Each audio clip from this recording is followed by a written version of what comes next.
Hi, it's Stephen Bates here, and today I wanted to talk a bit more about the abstraction of value, because I think I can see what one of the problems is with value, and it boils down to the fact that it's not explained explicitly by anybody. I've got 5-year-old twins, and they understand money. They know that a lollipop costs 20 cents and a chocolate bar costs €1, and that they sometimes have to make a decision. Do they want 5 lollipops or do they want 1 chocolate bar?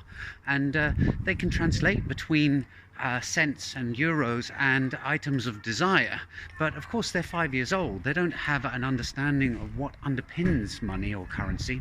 And back to this, it not being taught explicitly in school, there are lots of similar examples where you can have a basic grasp of what's going on without actually being able to dig into the core concepts of something if you haven't studied it or been taught it.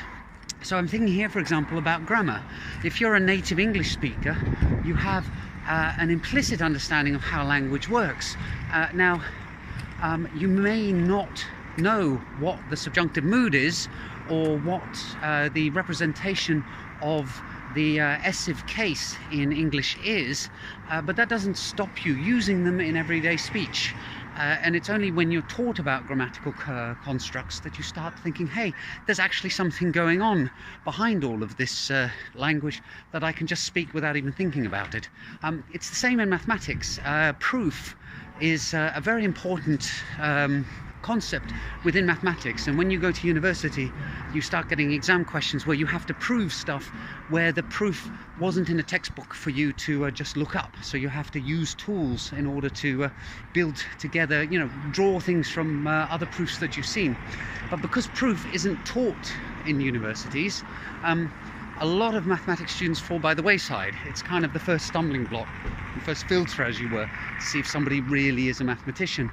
Did they manage to actually understand what mathematical proof is without anybody actually teaching it to them in the first place? So I think this is what's going on with value and with money.